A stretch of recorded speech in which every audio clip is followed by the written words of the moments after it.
From phenomenal Philadelphia, Pennsylvania, at the stadium simply known as the Link, home of the Eagles and the site of our sports scarring moment today, the Chip Kelly era.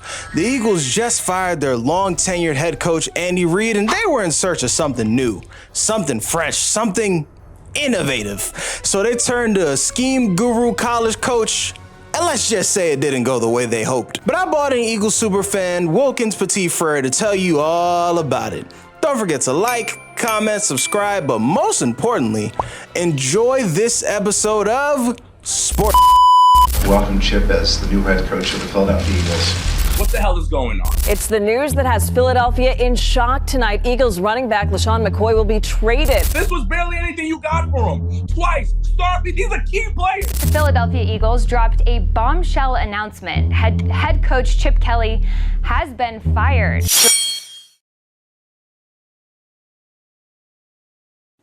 So how to become an Eagles fan? Well, black quarterbacks. Now it's time to pick a team. So ladies and gentlemen who are watching this, I am from New York, born and raised. I said, I'm gonna pick a different team. I was like, I'm gonna pick a team with a black quarterback. Looked around the league, you know, Dante Culpepper you had. At the time, you also had Steve McNair. I was like, those teams are too far. I know nothing about that.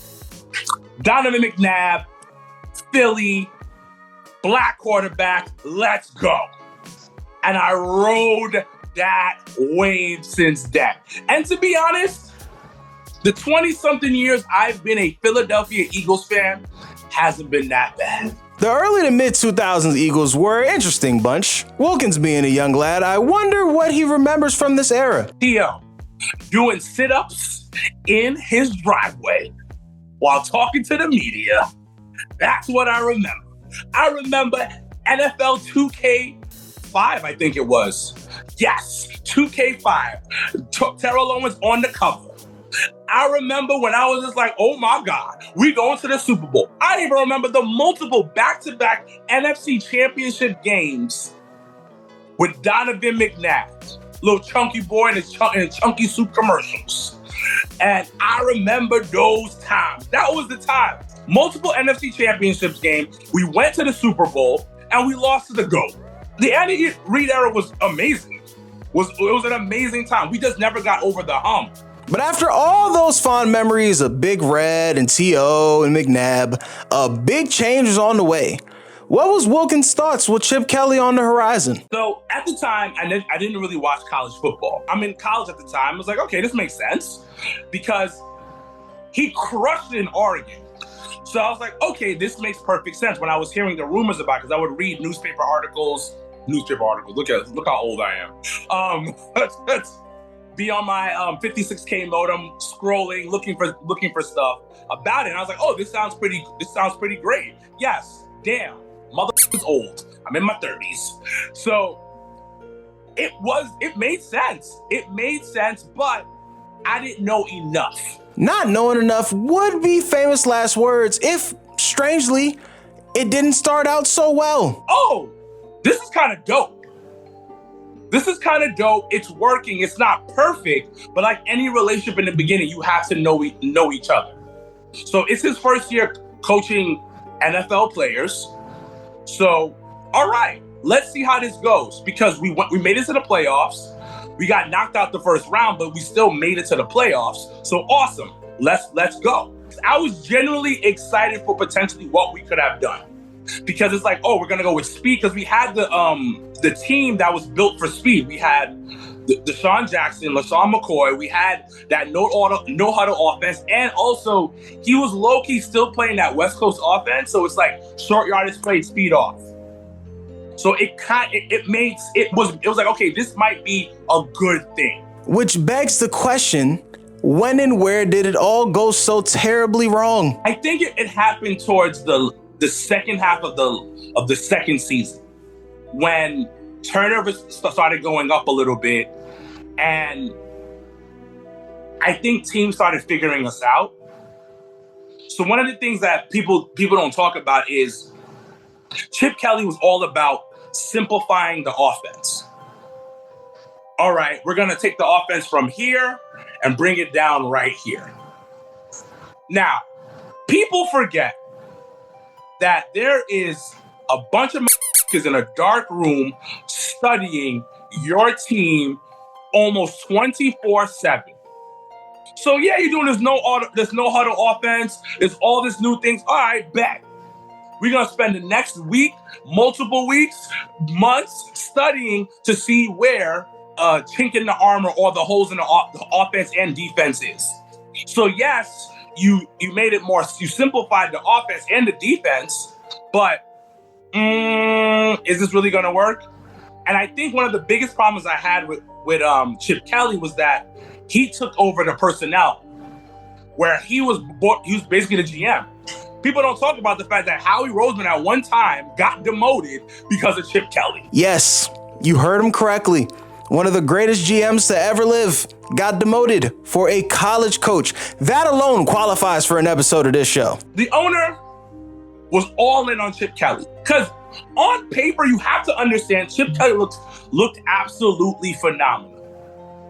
He's coming from Oregon. He's bringing science to the game even more. Talking about proper sleep, talking about proper nutrition, talking about all the right stuff for these players. And then he's telling the owners, like, yo, I need the right players to be in my system. So I need control. So he literally took the team out of Howie Roseman's hand and said, this is mine now. And started doing different and putting different things in play because certain players were released without anything. DeSean Jackson. Certain players were traded. LeSean McCoy.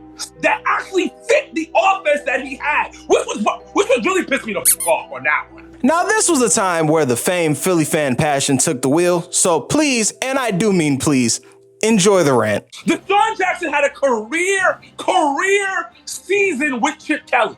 And he f***ed that up. Pardon my language. Because it was like, okay, what are you doing? So then you take over the team. And I think everything went downhill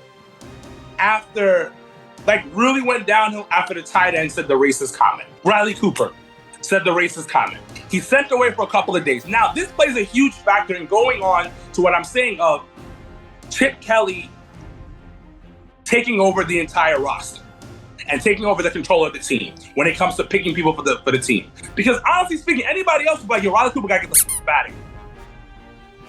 But they keep him on the team. So this is the problem when you bring in a college coach into the NFL. And we saw the decline happen in that second season because we're at a place right now where, yes, we have the pieces in play. We're doing all the right things, but the culture sucks. Team chemistry is off. So in Chip Kelly's eyes, I run this. This is my world. I already run the roster. I run everything about this team. I run the way you eat, sleep, and But you're dealing with people who are multi-millionaires who actually make more money than you do. So you gotta adjust your system to these multi-millionaires and grown men. But Chip Kelly didn't want to do that. And that's why it's so significant of him with the Riley Cooper situation, because he should have gotten rid of Riley Cooper. The NFL is predominantly black. Most of these white boys are racist, aren't going to say some racist in front of their teammate. That's just what it is. Because they know that they're going to get punched in the face, or this is not going to work out really well. Then we start hearing things about DeSean Jackson was a thug, he's hanging out with the Bloods, all of this. We sounding crazy right now. We sounding absolutely crazy. This is what we talk about when it's talk about team chemistry. When you gotta mesh, because you got 52 guys that gotta go out to war every week, and your general's a piece of shit. Okay, let's give Wilkins a second to breathe here, but we'll be moving on to the moves that Chip Kelly, the GM, made, starting with cutting the aforementioned DeSean Jackson and trading LeSean McCoy. When he gets cut, I'm just like, what the hell is going on? Why are you doing this? Then I had no faith in Chip Kelly anymore. No faith in it. I was like, you don't understand coaching in the NFL. You don't understand people, and you lack emotional IQ. You let your feelings get ahead of everything, because you know what? It goes back to what I said before. You have a system in place, but your system is not like water. Like Bruce Lee talk about it. Be like water. Water is still water. The system can still be the system, but you got to flow. That he left goes to goes to your rival in your division, not the NFC East, and you get nothing for him. That was straight ego and you being a complete dickhead. That's what this all comes down to. It comes down to Chip Kelly's ego. The entire time he was on the Eagles was like an ego trip for him. Him becoming the head, running the whole operation, him doing what he does was an ego thing because he was so used to controlling everything when he was in the NCAA. So when that happens, it's like, yo, why are you? This makes no sense. At least get a package deal, get some cash back, get even more draft picks.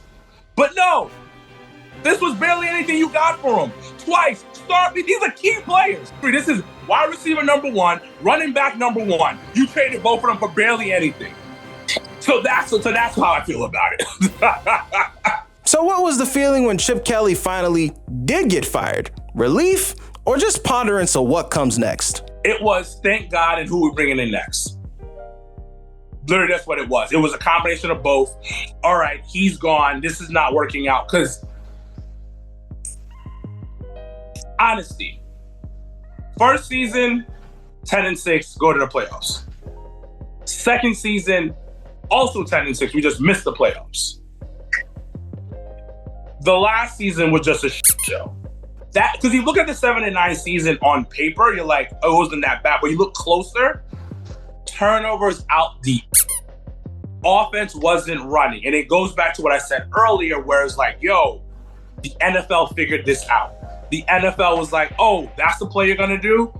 All right, you move over there, interception. When you hear about, like, I'm talking about level 99 type defensive players, like Ray Lewis, Ed Reed, like these type of players, when they talk about defense, they're like, yeah, when his hips turn left, I know he's gonna toss the ball that way. And when his eyes gets cross-eyed for a split second, I know he's gonna toss it in the middle. Like, this minute things is what they were studying. So it's like, yo, at that point, you're like, this is predictable. And when he got fired, to go back to the question once again, it's like, yo, thank God, what are we doing next? Because till this day, I still love Andy Reid. I don't care what nobody says. I love the big man.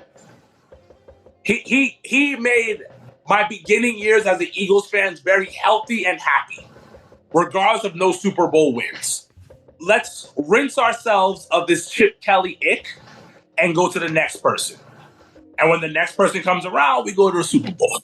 So thank you to Wilkins for coming on and sharing his pain. Thank you to all of you for watching. But fittingly enough, Chip Kelly is back in the NFL as OC of the Raiders. Ask Wilkins how he thinks he'll do, and his answer just might surprise you. Post-credit scene. Go. Now that has no personnel control, he has no control over the full team. It's just, here's the offense.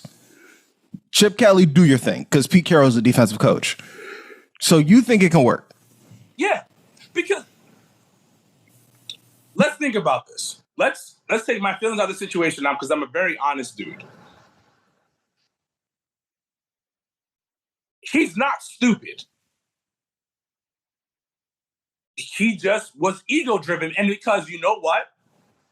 I crushed it in college. Y'all giving me the keys to the team. Y'all gave me everything. So I'm gonna feel good about myself. But I actually know I know the X's and O's. And you know what?